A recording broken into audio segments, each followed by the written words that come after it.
Welcome to another episode of Ball at All Cost. And I'm not gonna lie, every week I listen to that intro tune. It's really just grown on me, to be honest with you. I always want to think, what next?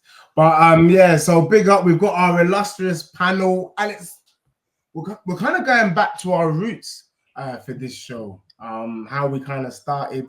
It started with us, the dads, the friends, the bedrooms, the frenemies, being in this space and talking about our journey. And one of our own, literally, will be sharing a daughter's journey with us today. And so we're really excited and looking forward to it because there'll be many insights, many things that we didn't know, and we're going to get to know. And hopefully, so looking forward to that. But before we go in, as customary, we always like to do a check-in. Dan, how you doing, my brother? I'm great. I've just watched my team and Super Rio. I'll take yellow cards. I don't care today. Give me a red like Anthony Gordon. We don't care. I see the boy Rio do his thing. Early birthday present for him. Now it's great. I'm happy. I'm good, man. Bank holiday today. So it's a nice restful day at home. Enjoying the weather. But yeah, we're here again. Another week. Take blessings from that as well. 100%.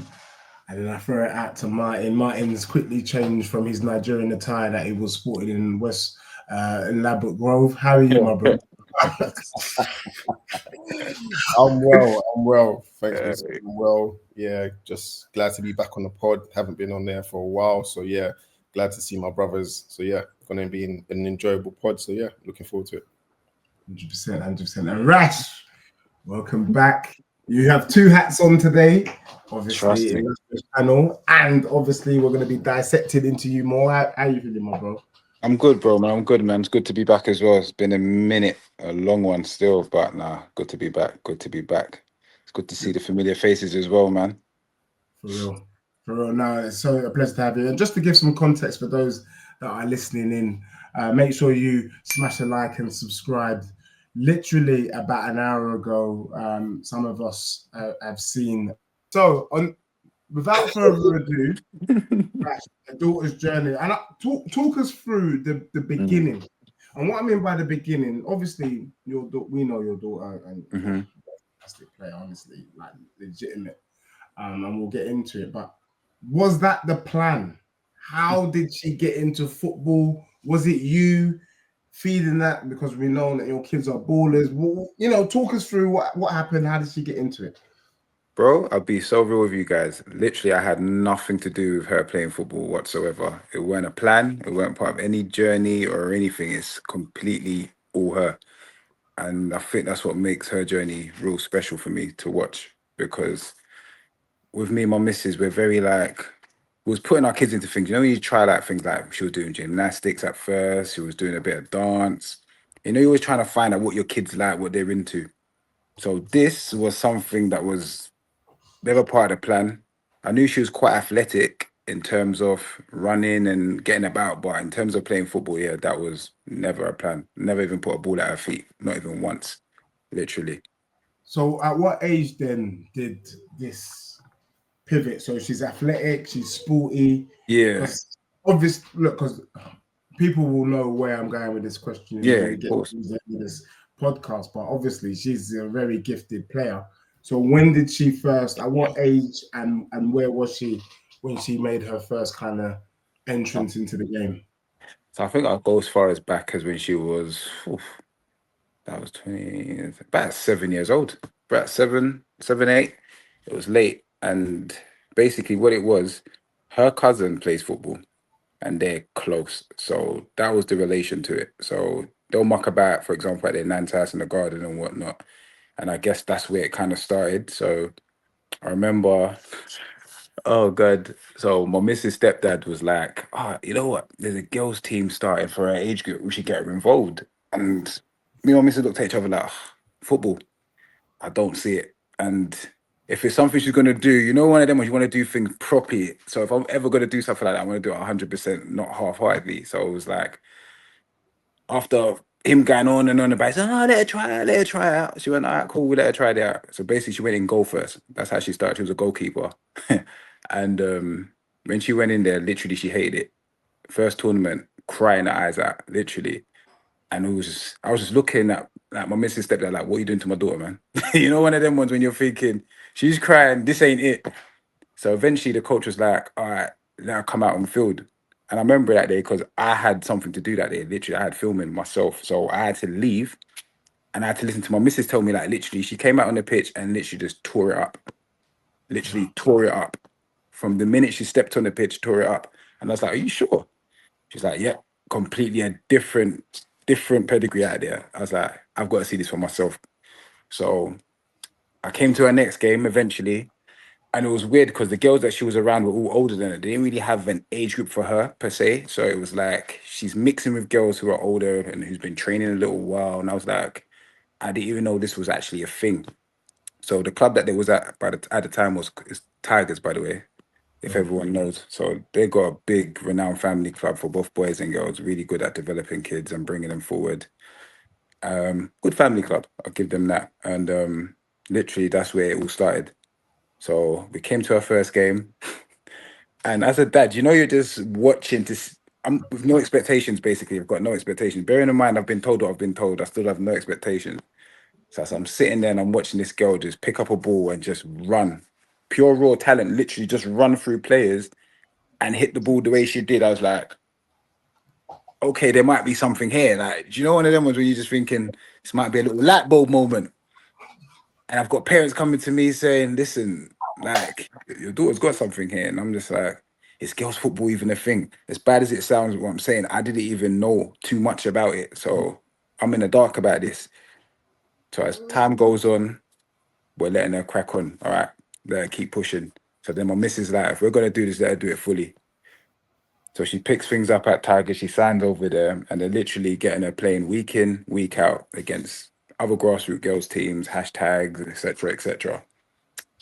And week in, week out, she's just firing, doing the same thing, just firing, single-handedly just firing. And I've got teams coming to me asking me, like, has she been anywhere? Has she been to any other clubs? I was like, what do you mean other clubs? He goes, you know, there's like academies running for girls.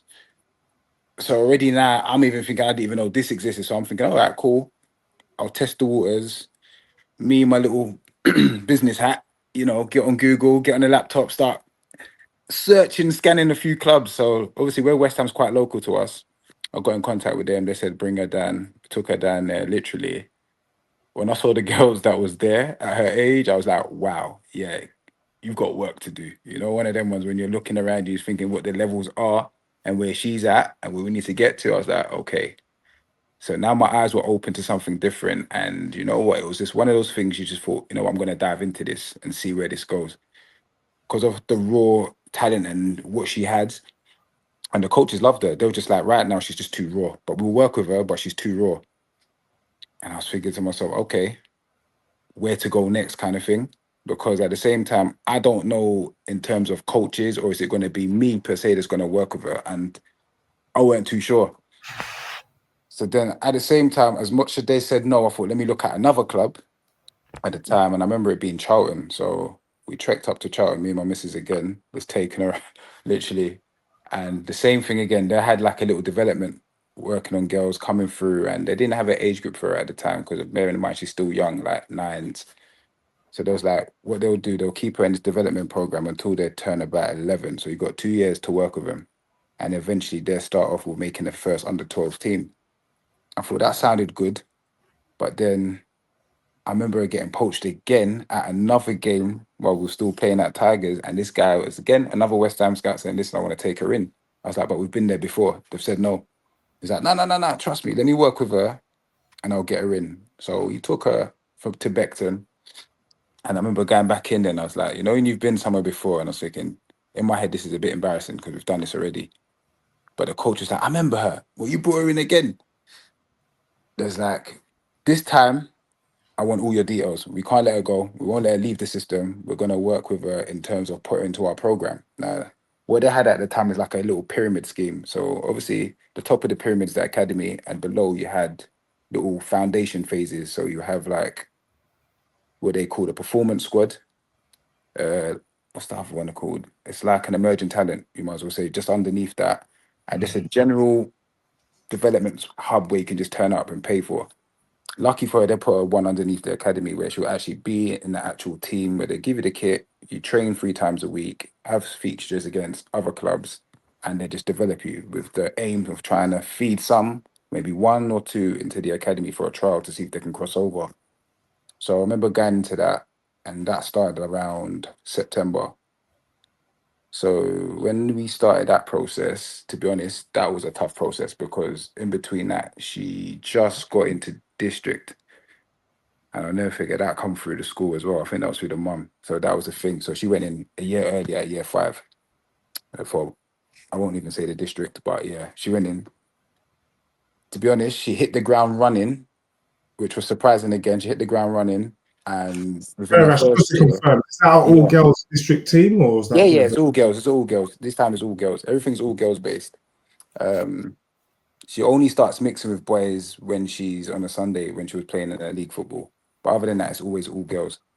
So when she was doing the district, I remember they had some real top girls in like the year 6 side, and then obviously they added 1 or 2 year 5s. It was her and another girl. They were the only 2 to make. And literally, once again, first season in, she broke the record of the most goals scored by a year 5 student straight away.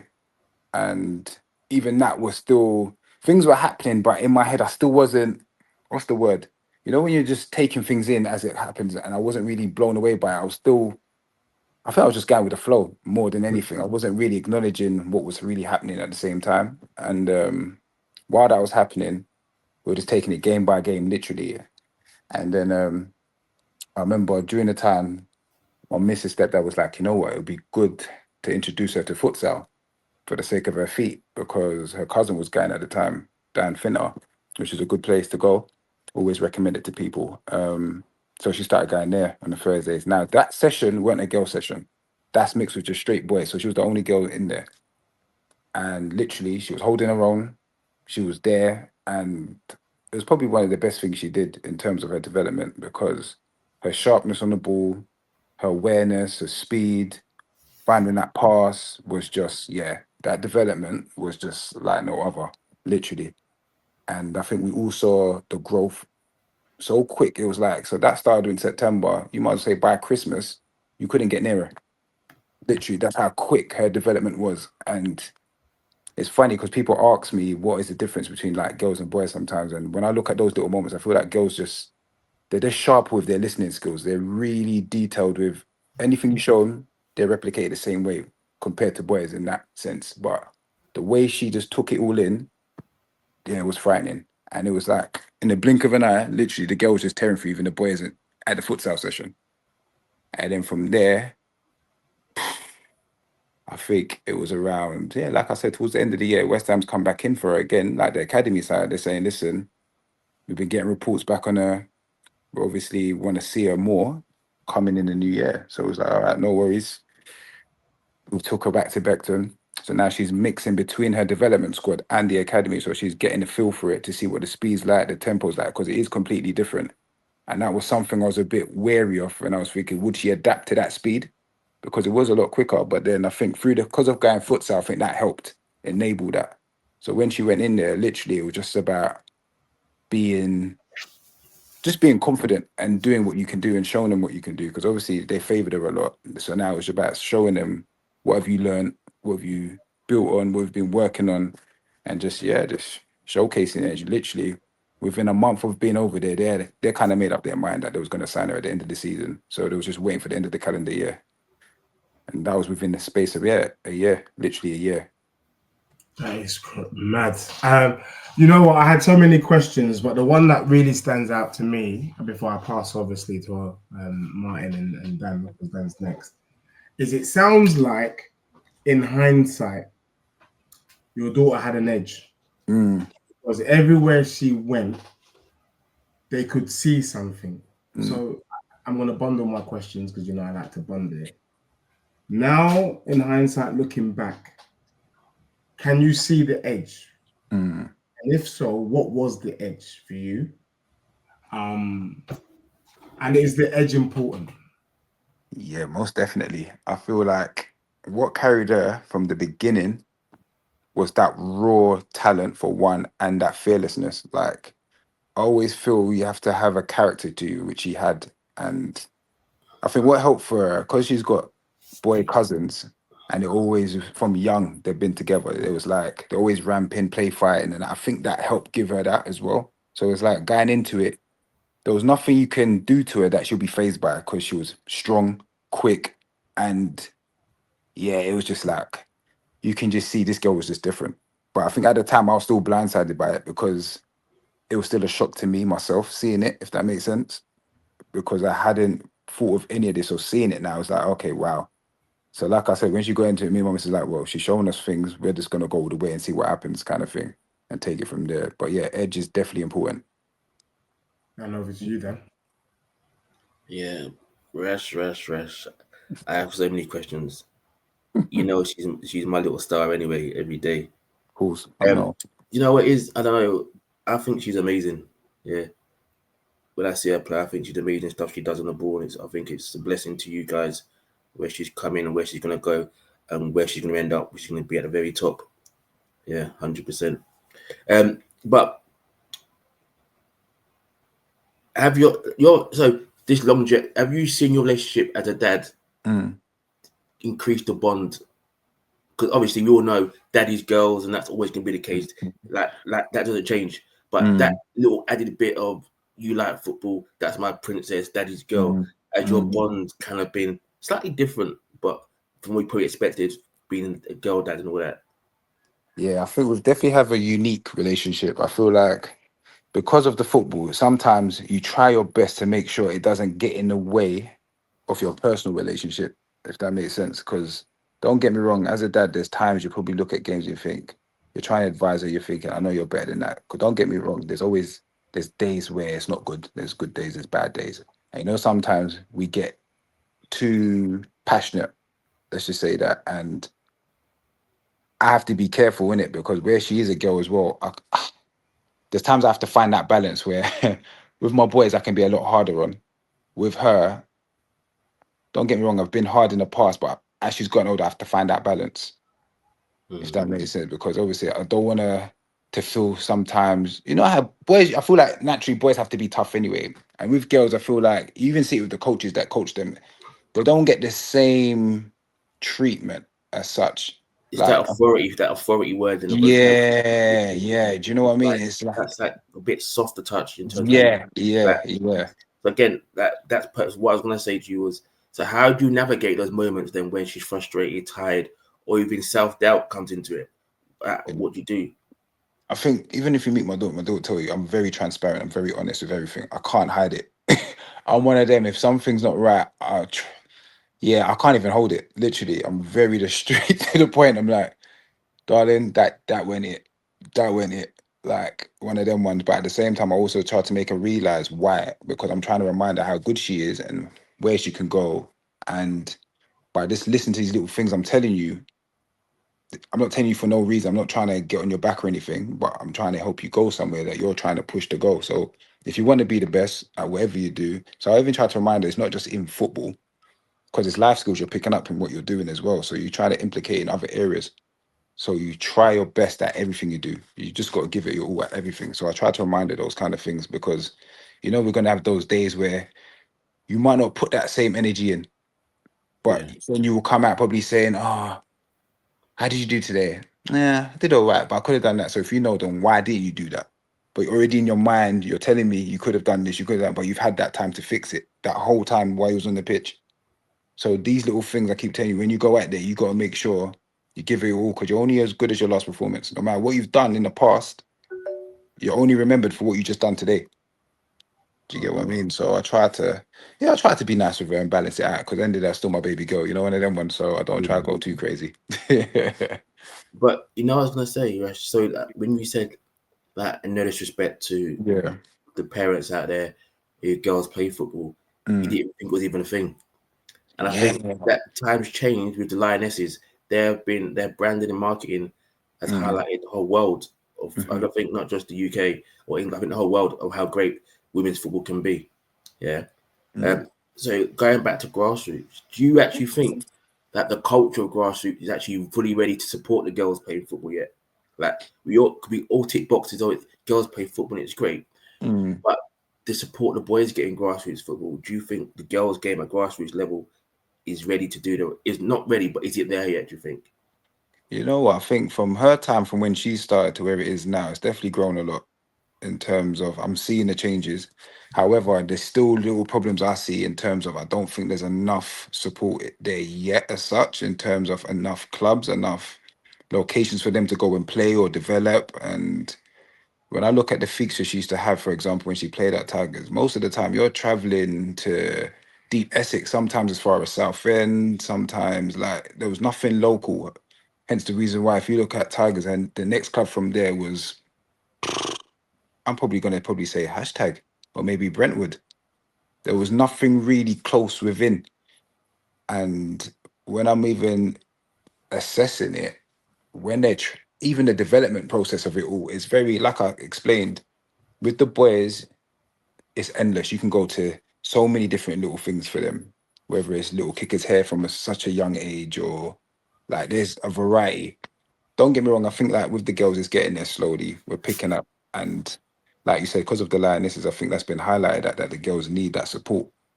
But yeah, I still feel like there's a lot more that needs to be done in terms of bridging that gap and enabling other girls to be seen. I've got loads more questions, but I know Martin's waiting there to jump in because his cheeks puffing up, grinning. He's got something to say. Yeah. I was just gonna ask me. I'm just all about mentality. I love mentality. I love when young people, footballers, show strong mentality. With your daughter, do you feel like you sometimes need to spur her on to be mentally strong, or has she naturally got that? I think with her, she's naturally does have it, but there's moments where, which I guess you get tested at. So, for example, when there's moments she's had those opportunities of going into new surroundings. With her, luckily, she's been good at that. Like, if I look at her journey, we've never left her to feel comfortable in any environment. So, if I look at her whole start from when she was at West Ham Academy, for example, she only done 1 year there, literally one full season there. And then we was looking at things saying, what's next? Like, all right, let's go and try her out at Chelsea now because we've seen a growth in her and we're assessing where she's at and we're like, are they doing enough? And as sad as it is, I think for the girls to really, really, really get a good platform for themselves within the women's game, you literally need to find yourself at a top club, whether it's a Chelsea or an Arsenal, well, in this part of London anyway, Chelsea or Arsenal, even Spurs now. Spurs have been doing well. Charlton ain't too bad. But if you really want to be taken seriously, you need to get to these the Chelsea and the Arsenals. And when I look at it, that move that we made for her came. I even remember the week that even happened. That was an intense week because just if I take it back a bit, going into that, I got introduced to a coach named Kai because I remember seeing this guy on the gram anyway. I didn't even know him, but I remember seeing this guy on the gram and I liked what he was doing. And there were certain girls that was even in his sessions, which I was shocked by because I was thinking I didn't know girls were even tapping into little group sessions do you know what I mean? Like I keep saying, I was naive to a lot of things and I'm there doing my little research, going left and right, seeing what I can do to get the best out of her to take her to the next level. And before going to Kai, because I'm skipping bits, before I go to Kai, let me take it back again. I introduced her to the twins coach. Now, how that worked out was she was doing a district trial for year 6. Bearing in mind, they knew deep down, they knew they was re-signing her for the second year. They just said it's a process. She still had to do it in it, formalities. And I remember seeing all the coaching that goes, and I was like, okay, cool. This is a thing. Someone does one-to-one with kids. I was thinking, let me see if he will do it for my daughter, kind of thing. And he was like, yeah, we'll make it work. So I thought, let me test the waters, get her into that. And that was when, talking of mentality, where she got tested. Because with the one-to-one training, it was just her by herself and you're getting put through your paces. And there's no room for breaks, this, that, and the other. We need to get it right today. You're going to be doing things that you're not familiar with and uncomfortable with. And it's about, have you got that mindset to push through that? And it's challenging. Do you get what I mean? Because you're getting coached by a real coach in my eyes in terms of he doesn't care that you're a girl. he's gonna push you as if to say you're a boy trying to do the same thing, which I liked because I felt that's what gets you that extra edge again. Because I'm always looking for that edge. Bearing in mind she had the edge, I was trying to take it somewhere else. So I was like, with that kind of surrounding, that kind of environment and coaching, surely it has to work, which it did. And then I was also looking for a group session because there was no girls group session. Like I said, there's nothing for girls. So like I said, when I ended up seeing Kai posting up on the gram with sessions and there was girls in there that I knew, from example, West Ham, uh, other grassroots teams and academy teams, should I say, borderline. I thought, you know what, I need to get involved and get in touch with him, which I did. And he was like, you know what she like? I was like, raw, what, you're not gonna just let me bring her in? He goes, no, what's she like? I was like, okay. So I had to break it down what she was like. And you know, when you're like, you have to big up your daughter's own little CV here, like just to get her in. I was like, boy, I don't even normally do this kind of thing. I was like, well, when you see her, you judge for yourself, kind of thing. He's like, nah, but can she play? I was like, oh my God, Kai. I said, all right, cool. Try her out and you let me know, innit? Which he did. Literally after the first session, he's like, yeah, you know what, bro? You've got one here, you got one here, I said, this guy, literally from there, I remember that January because it was like, actually, no, February was half term. I'll never forget that. I said, Kai, the way you made me sweat to get this girl in here, and then she finally in here. Oh man, I was so gassed. I felt like she just got the biggest award by just getting into that session. That's how sad it was, but it was funny. And then when she literally got in there, the rest was history. She kept on developing. I think he really brought her on with her confidence to the point where she became really solo. Like she was willing to drive at people like nobody's business. And I was even shocked. Me and my missus was just standing on, as you do, stand on the cage, you're watching it like, she's going against these boys, and these boys are at Arsenal, Tottenham, wherever, she's going at them. And I'm like, mixing. So I said, okay, cool. We definitely got to get her out of West Ham and push her on this year. We have to. And literally the opportunity came and I spoke to him about it, which was funny because he was like, you know what? To get the best out of her, she needs to be either at Chelsea or Arsenal, period. If you can't get it into them two clubs, yeah, it's one of them ones. That's how you put it down. That's the only way. And literally, I remember taking her to the open trial at Chelsea, and it was like probably about 70 to 80 girls there. And this is down Cobham. And literally, as she's gone in there, all the girls have gone to the pitch. And I remember the main director comes to talk to all the parents, and he was like, yeah, thanks for bringing them down, to give you the speech. We're only looking for 3 girls. I was like, said that again in my head, 3 girls. I looked at our business and said, boy, it looks like we're coming to play the lottery. I don't know what's going to happen today, but it's an experience. We'll see. We'll just see what happens, innit? Oh, man. But literally, that trial, I think, was one of the best things I've watched in terms of watching her play out of her show in an environment where she don't know nobody. And she was just fearless. And she was just, I can't lie to you, she was like a different breed. That's when I realized this girl's really, really going for it. And she took herself somewhere else because I remember parents coming up to me like, your daughter, this, that, and the other. And that was the first time I could recognize that, this girl actually smashed this trial, She literally smashed this trial. And I said to her, you know what, after, no matter what happens, you did yourself proud. And you know what, you can walk away from here no matter what they say. As you know what, boom. I came here and I done my thing kind of thing. And I'll never forget, literally after the trial, the guy was like to everyone, listen, we'll send you an email today to let you know whether your kid was successful or not. I'm driving back and I didn't even reach an hour into my drive and I had the email saying, listen, we want to bring her back on Monday. This was Saturday morning, by the way. We want to bring her back on Monday for the second phase of the trial. And it's like, you're going to train with the team.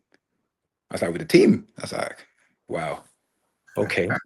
In my head, I'm shaking already because I'm like, we're going to Chelsea. Yeah, these girls are going to be on smoke. I'm nervous as hell for her because I remember it was like going into West Ham. So Monday comes and we've gone in. In my head, I was thinking I'm going to see another maybe 20 something girls or 15 at least come back. Literally, when I turned up, there was only her and another 5 other girls that got called back.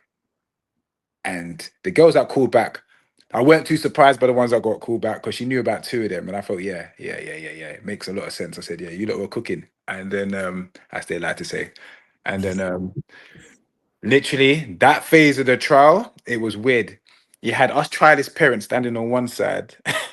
And I'll never forget, all the Chelsea parents literally was congregating, watching. They was like, you can hear them. Who are these girls that are coming in here? They tore them up. No word of a lie. They tore up. I just remember her scoring this massive bullet from halfway.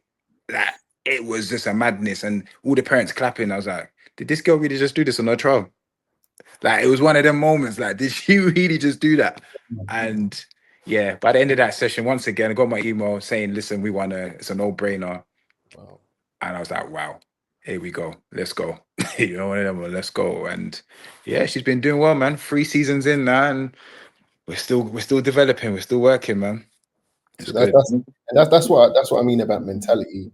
Like, to go in there to Chelsea, and that's no Mickey Mouse club. We know from secondary school, anytime you hear, yeah, this boy plays at Chelsea or this one's at Chelsea, you know they're ballers. So for her to do that on her trial, that mentality is on a different level, and that it speaks volumes. It speaks volumes. So yeah, that's big up. Any more, Martin? Any more questions? Because I got a bag of questions. If not, I'll let you go. I'll let you go, Dej. no. I mean, for me, that's so amazing to hear, because that just sounds so pressurized. You got to think she had to do it in that moment, and in fact, I'm getting goosebumps, because had she not performed, we're having a different conversation. It's that simple. I don't think there was any. It doesn't sound like there was an opportunity for second chance. One of the questions I wanted to ask, Rash, and it's just taking you back slightly, the disparities, the differences between the facilities and the opportunity for the boys and girls. I say this because when she was at the first club, it felt like there was no facilities really. She was having to play games in certain places, you know, down in East London, as opposed to the boys do have the facilities in certain places. Then you get to, you know, and so that disparity and what you're seeing now, whether you think that gap is closing. Yeah, let me just throw that out first. I feel the problem is, luckily for her, where she is now, they're able to share that same facility in terms of with the first team all the way down to the young academy, to the young pre-academy, should I say, from both boys and girls. Where she was before, I think the main problem with that club is they're not being supported by the men's side, by the main club at all. It feels like it's run separately. And it's a shame, because literally for a club as big as they are and in the catchment area that they are in, you'd think they could have an academy so strong. Yeah, it could shake up the whole league, literally the whole women's league. But because they're not being backed, you're losing a lot of talent within that area, going left, right, and center. So you got some girls that would have been there, that's gone Charlton. Some would have gone there, it's gone Tottenham. Some, luckily, a few's gone Chelsea, Arsenal. But it's like you could have had it all. Literally, you could have had it all. And facility-wise, you're having to pay to be there as a club as well, which is crazy to me. Like, you're literally paying nothing small as well, big fees, bigger than what you would have paid for your grassroots team. Yeah. Which is crazy for. It's bad because I'm not even trying to put. Yeah, but can you imagine? And we used to be, as parents, was thinking, what exactly are they paying for? Like, we're taking them everywhere. Where the most you're giving them is a kit, okay, and a bit of training. But literally, what else? Do you get what I'm saying? So obviously, when she made that move, it was like, cool. I don't pay no fees. They're getting everything. Literally, the works. They're getting everything. And it made more sense. And I know other clubs are like that. I know, like, for example, Arsenal, we don't pay. They look after them facilities. I think they use, obviously, Hertfordshire Uni for the girls up to a certain point. And then even, I think, who else I would say that? Probably the Manchester clubs. I know they're good. I don't know too much about Tottenham. I think, Rash, that's because they, like, from my experience where I work, the foundations and the community trust, that's who control the women's sides of the games. Okay. So obviously they don't work at a profit, so they'll literally a charity. So everything they do comes. That's from my experience and looking back what I know. That's probably why it is. I know West Ham run it through their foundation. I know that QPR run it through their trust. Well, QPR now run it through the club, but that's only this year. They've just gone full, like, involved in the men's side this year. But a lot of the time, the foundations run it, and that's the problem with women's football. I think in the big clubs, well, even professional clubs, it's not even they've got the name and the banner of the club. they run of a different financial structure, and that's again, we talk about support and backing of the girls, where it's so different.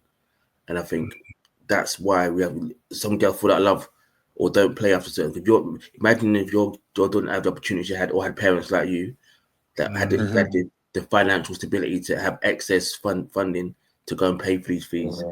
And if you look at in a city out of London, where parents just can't afford to spend it's crazy fees for that. Remember, this is girls' football, so a lot of parents, especially dads, going to say, "Where are you going with this? You're not going to be a footballer. You're not going to be the next Wayne Rooney, Ronaldo. So what am I investing in you for? Because you're not going to be the next big thing in football." So that a lot of girls end up falling out of football because their parents can't financially back them or don't feel the support, and that's, I think, is one of the things again which in the women's game needs to change, I guess. But luckily for your daughter, she had the backing of you and your wife and the family, they're able to reach out and do that, and luckily go to the land of golden pots. Yeah. You know what? You're so bang on. You're so bang on. Because I feel like where she is, for example, you get to see that even more in terms of like the year she went into Chelsea. I make you lot laugh. That squad had no color, bro. I'll be that real. Had not one colored person in that squad. And when they went in, it was my daughter and another 2 girls, literally of color, that came in.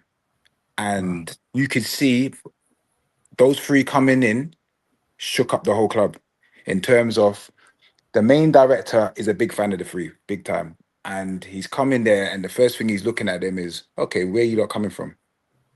Because they're the only inner city London girls that play for that team. Everyone else in that team are more or less from those areas close by, or like I said, like you just mentioned, they're coming with parents that are kind of well off, if I'm to be totally honest. Do you get what I'm trying to say? So when I'm around it, I laugh because obviously I know where I'm coming from and I know who I'm standing with, if that makes sense. And you can see the challenges. So when you're saying what you're saying, it makes a lot of sense to the girls that ain't lucky enough to be there, because there's talent out there. They're not being seen. They're not backed enough, because I can't lie to you, it's not easy. It ain't easy. Well, that was going to be my question. And it's so nice, Dan, to kind of lead Rash into that way, because, you know, from an outsider looking in, when we check up or whenever we touch base, it's like, how you doing? How's your daughter doing? You know, yeah, you know, it's fine. But we know it can't be fine. It's not always fine. Like no one knows the kind of the pain, the stress. I'm just picturing, for example, the level of sacrifice, and I really want to hear about what it is for you. You know, the sort of distance, the time it takes, what you're doing with your daughter to get there, how you managing that with the schoolwork as well. You know, what is it like? Is it really the land of milk and honey? You know, you're there chilling with Maresca, you're there chilling with, you know, Cole Palmer, going Coco. Oh, yeah, what is it? I swear to you, yeah. You know what? You know, when I look back on it and I think to myself, what I'm doing, I couldn't see my parents doing this for me, if I'm to be totally honest, because I can slightly see why some parents might be afraid to.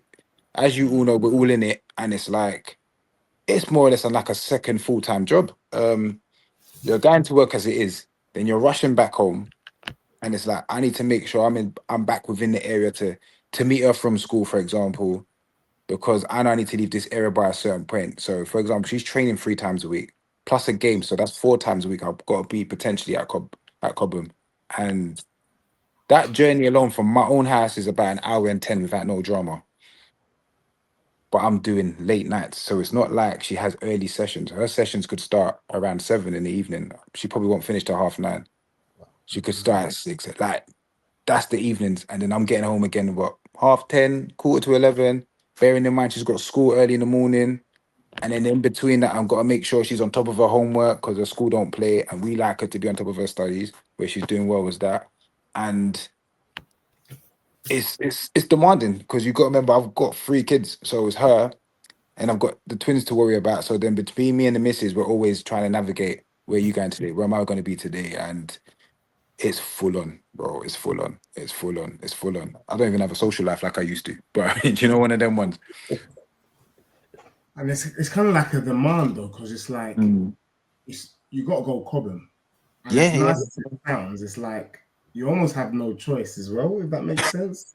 Part of me feels like it should even maybe to a certain extent be regional based to a certain age range, like East London based, North London based, South London, West London, until a certain age. And then by that time, they can kind of work it. Because for me, I'm looking at it and I'm thinking, I don't know if my son was called up by Chelsea, if I could make that journey 3 times a week. Like, I'm not sure. And actually, You from know, right, do you know what I'm saying? So the yeah. fact that you're doing it is that's not a joke. That's not something to kind of take. Part of me is thinking, mate, I might have to move to Surrey. Do you know? You know them You ones know like, what? I can see that. And even myself, when I used to first hear about Cobham, I was like, that's just too far. But I think obviously over time I've gotten used to it. And I think if I'm to be brutally honest, I think what keeps me going is knowing where I'm going, for example, for her sake, and opportunities it brings. And I think if it wasn't for that, yeah, that's the motivation, if that makes sense. Because at the end of the day, like you said, it's the land, man. It's the land you want to be at. And I remember Martin saying to me before, he's like, Rash, what does it feel like to have a kid that even plays there? And I was like, you know what? I've never actually sat there and think about that, because I think with me, I'm always thinking this is just the beginning and we're nowhere near where we're trying to go. Do you get what I'm trying to say? So it's like, enjoy the moment. Don't get me wrong, because this could just be a moment. And you just never know what can happen in the future. But at the same time, I try to always keep level headed and, just be like, listen, she's humble. We're a humble family. That's how we are. And I just say, listen, you just got to seize every moment you can, because you just don't know how long you got it for. Get what I mean? Martin, is that you or Dan? Yeah, I was going to quickly say something. Like, my next one was going to be development. Like, you're at the Cobham, like one recognized as one of the best clubs in the world. And I remember Deji said that we shouldn't take that for granted, because just because we live near, I don't know, South London or Cobham or Hayland or whatever have you, don't take these opportunities for granted. So with your daughter being at Chelsea, do you feel like you have to continue to push her, like to go to like these sessions with Kai, or do you feel like I can leave it in the hands of Chelsea? Or does she even come to you and say, look, Dad, let's go do a session with Kai, or let's go do a group session? Like, what's it like with her development? Because you're at Chelsea, the education you get is second to none. So what's your I thoughts? won't, I won't lie. I feel like with Chelsea, the development's really good. I will never knock it. I think it's top. Especially for the girls, from what I've seen. We already know what it does for the boys, but for the girls already, from what I've seen, it's definitely up there. But I also feel they're challenged by a few others, from what I'm seeing already from my eyes, in terms of what I've seen from other clubs. And when I say that, I'll say that like the Brightons, for example. People won't look as far as Brighton, but Brighton's development is huge. It's massive. The facilities is top as well. So they've got that on their side as well. But you can see the development of the girls that they're pushing over there. They're making some serious athletes over there as well. And coming back to what you're saying in terms of the development and how my daughter moves, she's very self-observant. So she'll be like, for example, you know what, this felt a bit easy today in terms of her session. And I could see why. When she first got there, I wouldn't say that. I felt like she took time in adjusting to the other girls and her surroundings. But to be honest, within no time, it became a situation where she started just dominating her sessions. And it's been like that within our own age group. So with her, I feel that's helped her push on into the older age groups, in terms of like they've looked at her now to have those opportunities to train up. So because they can see the comfortability and the joy and the success she's having within her own age group in terms of her matches and in training, they've looked to her and said, okay, what's the next way we can challenge her? So now they've obviously introduced those ideas. Okay, training up. So last year she started training up once a week with the girls, and then eventually, after a few sessions, the coach said, you know what, we want to invite her to play with us as well, which she did. Went into her first game, smashed in 2 goals, 2 assists. Literally, I'll never forget that, because I was against a boys' team. And yeah, she just lit that pitch up, which was good. And what I enjoyed about it was because Chelsea don't play with that playing up stuff with the girls. It's very tough. And it's weird because when she was at West Ham, she was naturally playing up. She's always played up in their environments. And I felt with Chelsea, they make you work harder for it. So it's like, they're like, yeah, we know what you did. We know where you're coming from. But you're going to do what we're saying. Do you get what I'm saying? And obviously, I'm just like, okay, I can challenge you. I can have my questions about it, but I also have to listen and trust the process because every club has their philosophy. And I've looked at it and I can't lie, it works. Do you get what I'm trying to say? It works. At the end of the day, they're playing their JPL. They play against boys. They don't even play against girls. The only time they play against girls is in the odd little tournaments that they do organize for the girls, and it's not many. So majority of the time throughout the season, you're playing boys throughout. And I feel for the girls, it's good. As crazy as it sounds, because someone say, "Oh, is playing boys really a good thing?" I think it is because one is the speed of the game, the intensity of the game, is nothing like you would get when you're playing your own girls. It's never going to be the same, as we all know. Boys are going to come into you, they're not going to show you no love. And you need to have that resilience. You need to have that mentality to battle and go all the way. And you notice it when, for example, when you do start playing up a year and the girls that you're playing against are tougher, bigger, stronger, and you got to be ready to give it back because it's all a test. And with Chelsea, they like to test your mental a lot. So they want to see what you're like in the uncomfortable environments. They want to see what you're like when it's going wrong. If you're getting smashed 5-0, can you keep going? Can you keep pushing? Or are you one to just start moaning, having, your little tantrum? Because then it just shows you're not mentally there for it. You're not strong enough. And so there's a lot. But yeah, with the Kais, yeah, she's on it, man. She loves her Kai session. She's like, Dad, I need it. I feel a bit slow. I need to be sharper. Let's go, let's go, let's go. Like, she gets on to me about it, which is good. That's good. That's really good. Really good. Sick. Over to you, Dan. Yeah, Dan. Beyond football, yeah. Mm. What do you hope this journey actually teaches her for herself and the big wider world? Because when I've done workshops and I talk about football and footballers, I think ultimately these individuals may not make it as professional footballers, but if you can make them better around individuals to serve the community, I think that's a job well served. So what would you like for her if this isn't going to be a forever journey for her? I think for her, what I would like to see is just take from what she's been around, just taking that leadership skills in terms of into the real world, just being fearless and just being a go-getter. Because I just feel like in this world, to make it the way you need to make it, you have to have those instincts where you can't fear nothing, you can't hide away from anything, and also it's that discipline of focusing on something that you're working on and trying to execute it.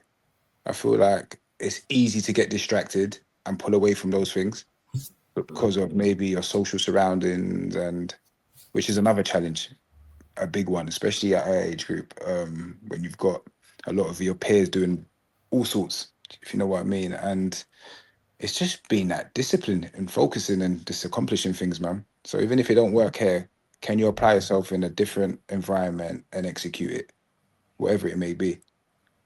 100%. What would you? No, I want to mix up questions. So I feel, yeah, you can say because this is your little diamond.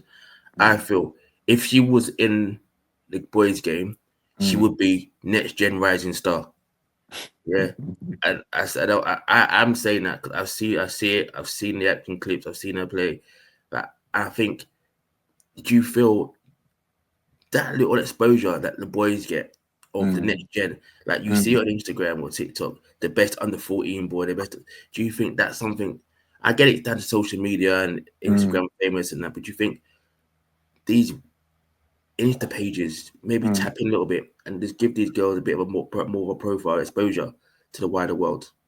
You know what it is? Even with the men, even with the boys thing, I'm a fan of it and I'm not a fan of it, if I'm to be totally honest, because I feel sometimes too much exposure ain't good. And I feel like you got to try and protect them as much as you can because it's not nice out there. Let's be honest, the internet and social media can just ruin people. You see it with the pros. They can lift you up 1 minute and bring you down the next. And I just feel like if you can kind of keep things a bit calm, where it's not too much, and let them just keep working, I think it's better for them. Because I feel like for some kids, as crazy as it sounds, it gets to their head. And that's the last thing you want them to do. Because if they think they've made it and they ain't even touched the contract yet, I just feel like it's a disaster. I just don't, because you know what I mean? In terms of bad habits, bad attitude. And don't forget, when you're in these academies and like you're being assessed on a lot of things, you can have all the ability in the world, but if your attitude is pants, they ain't gonna waste their money or bread in you at all. They're not gonna invest because at the end of the day, they need to. You're a representation of them, so they need to bank on, for example, like when they go on their little tours. If you see the things we have to fill out, just to make sure they follow suit, the behavior's on point, they don't play. And I like that because I just feel like I said about discipline, can you manage yourself well and hold yourself well? And I just feel like with social media, it's just borderline, in it. I just feel like you see a few of these kids get too carried away with it. And it's good for some, don't get me wrong, exposure is good for some, but sometimes if you're good enough, you will get your exposure. Somehow, something you will get it. You will command it. I was gonna say like because I know I'm talking about her personality and mentality, determination, but I wanted to also touch up on your daughter's how she's at home, because I've seen her pitch side when she's watching her brothers play, and I have to say she's not like my daughter, for example, that would want to be on the tablet or want to chill in the car. She's actually watching the game, assessing the game, giving tips. Like I see her brothers coming up to her and asking her, "What do you think?" So how is she at home? Is she like different, or she's like telling the twins to like, yeah, do this when you're playing, or like what's the dynamics at home? Because she's at Chelsea and while the twins obviously like grassroots. So what's the dynamics like? It's funny because with Asia, look, I've killed myself. I haven't said her name, but even with her, yeah, she's funny. She's very like in her own world, man, literally, which I like it because I feel like I don't want it to always be football, football, football. She still needs to have her own identity outside of football, I feel. So when she can, she's there on her phone with her friends or schoolmates, catching up. Sometimes I get onto her and say, "You love your Snapchat a bit too much," but hey, you know there's that age, one of them ones and the TikToks. But literally, she's a vibrant kid, man. She's a vibrant kid, loves her music. When I mean loves her music. But with the kids, yeah, she gets onto them. I can't lie, she's a harsh critic with them. Oh god. It's funny. I can't even lie. She gets onto it. It's too funny. I just sit there and just catch it. But I'm like, you know what? Then they'll come complain. How can she say that to me? I was like, well, she's kind of got a point at times. I can't say nothing. Do you know what the ones? But nah, it's banter. The house is full of banter, man. It's good. That's wicked, and that's important because it's no easy route. It's like well, from an outsider looking in, it looks like a stressful environment when you're at Chelsea. You have to, in my opinion, every training session is like a trial, and every match is like a trial. So to come home and know that, yeah, this is home, where this is where I can let loose and be myself, bust jokes. That's beautiful. That's like a lovely balance. So yeah, really good to hear that. Yeah, 100%. I mean, I've got one more question. I mean, we're just flying through 54 minutes, and we could do another 9 hours if possible. But I feel like maybe couple final questions. My one is this though. For me, Rational, I've known you for years. I've known your daughter for years. I kind of seen the journey from Tigers to the first academy to the second academy. And a bit like what Dan is saying, I always felt that she has something special. So I'm just sticking it out here from now. So when you've got only 30 spaces on that private jet,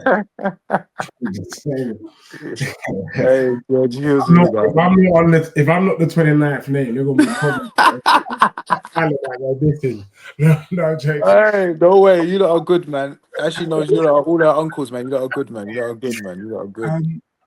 Look, you had the experience a few months ago of your daughter getting an international call.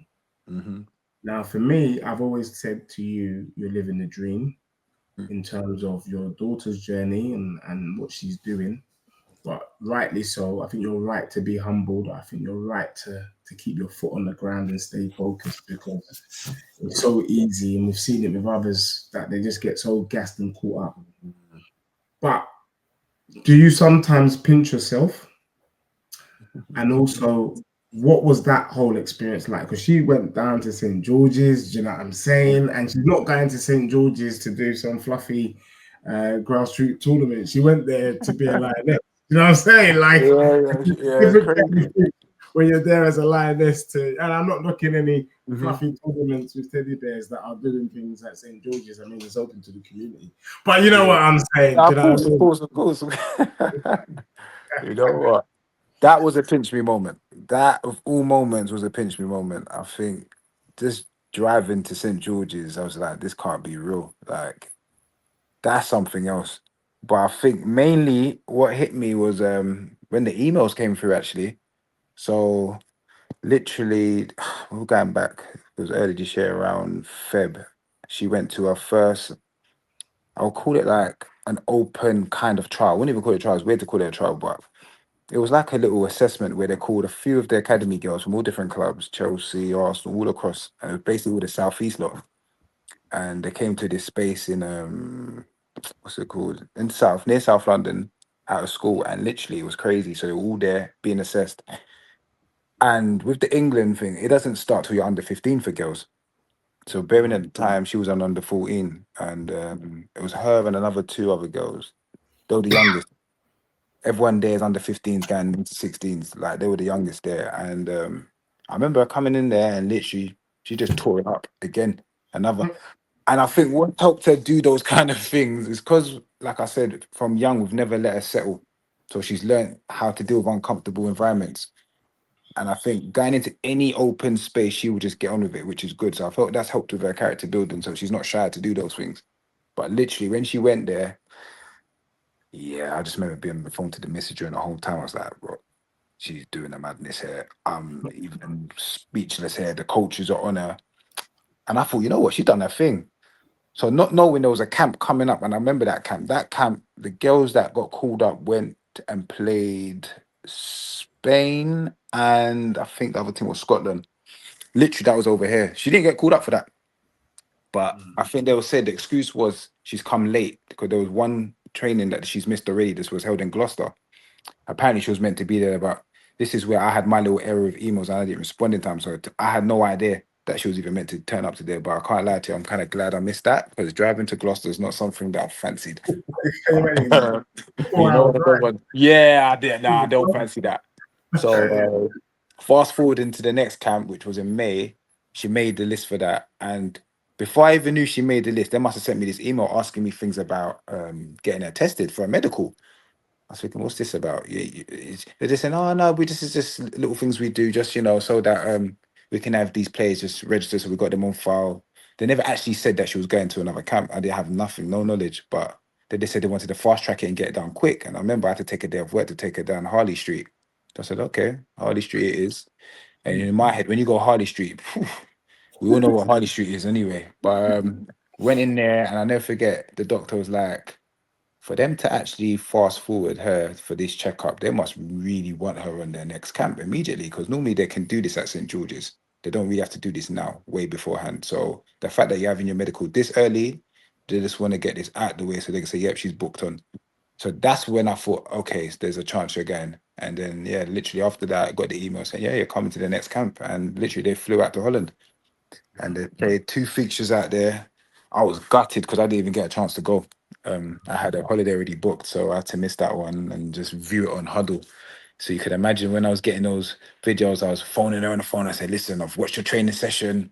That was good, but you can also do this and do that. And then make sure in your game you're cooking.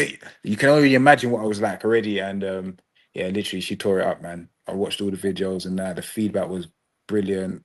It's representing your country is something. And I said, you know what? Not many people get to do that. I told her this, and I said, you just enjoy the moment again, but work hard. Work hard. It's not over. Work hard. Keep working, man. That's cold, man. That's cold. Yeah, it's You know, crazy. I can just imagine. I mean, how I would have been like going to Harley Street. I probably would have put my best Armani suit and said, "What? You know what I'm saying? I couldn't believe my eyes. Boy, you're Sunday. That is too cool. I mean, because that's the thing, like, Rash is so laid back, you know what I'm saying? But even that, I would be like, that experience alone is like, if I ever come close to that, I would be so grateful. And you know what? I feel like you deserve it. Your missus deserves it. Your children deserve it. Your daughter deserves it, man. And she's a talent. She's going out there. She's doing her thing. And I think for me, the biggest thing that I've taken from just listening to you today and having this conversation is just to encourage my son to go out and express himself, because I feel like that's what your daughter's done. Yeah. She's gone out and she said, you know what, rather than thinking about I need to impress this person or I need to do this or I'm trying to get in, it feels very much like you just allowed her to be her authentic self. So my takeaway from today is I'm going to encourage my son for this season coming to just be his authentic self, man. Yeah. Wherever it is that you are, do your thing and show out. No pressure. That's Because right. I feel like there's a difference between being your authentic self and us sticking it on them. Let's be real. You gotta do this, you gotta do this, you gotta do this. Yeah. If you're legit, you're legit. It will That's shine through, like you said. So yeah, that's amazing and fantastic. And maybe Dan and Martin, if there's any particular question or takeaways you wanna say before we wrap up. I'll let you go first, Dan. You can go. I'll just probably say, because again, about giving those parents answers to the question they probably have, what advice or guidance or those words of wisdom would you give those? I'm not gonna say dads, because we've got mums out there that do the same journeys, and they've got their daughters as well. So parents, carers, lovers, you know, of children, what advice would you give them? You know what? I'll be so real. I feel try your best to enjoy the process and literally just back them as much as you can, because it is a tough environment at the same time. As much as we try to, when I really deep it ain't easy. If you look at the commitment we're all putting in, it ain't easy. But at the same time, we're doing something because we see a chance for our kids to try and do something big. And at the end of the day, we're trying to give them a platform to do it. So I'll just say, no matter what, even when it's getting tough, because it's them tough wintry days are coming, and we all know it's coming, guys. Summer's been great, but it's coming. For real. We just gotta push through, man. Just push through, keep going, and literally don't stop. And consistency is a big thing as well. A real big thing. That's another big thing. Consistency. Thank you. No, from me, I just want to give you and your wife your flowers for what you're doing, because earlier in the pod you just said that you don't think your mum or your dad will be making the journeys that you're doing. So kudos to you guys for what you're doing, man, and just let it continue, man. Yeah, let it develop, let her enjoy the process, and yeah, let's see where it goes. And I'm sure she's gonna reach the full heights of her potential, and sky's the limit, man. So I'm excited to see that. So yeah, just kudos to you and your wife and your family. No, I love it, man. Appreciate it, man. Yeah, Rash, I think that was a brilliant, man. A daughter's journey, man. What a journey that is. I mean, if anyone had a journey like that, I think they'd bite your hand off and, say, at least we achieved something. I believe all of us on BallAtAllCost, of course, we're a family.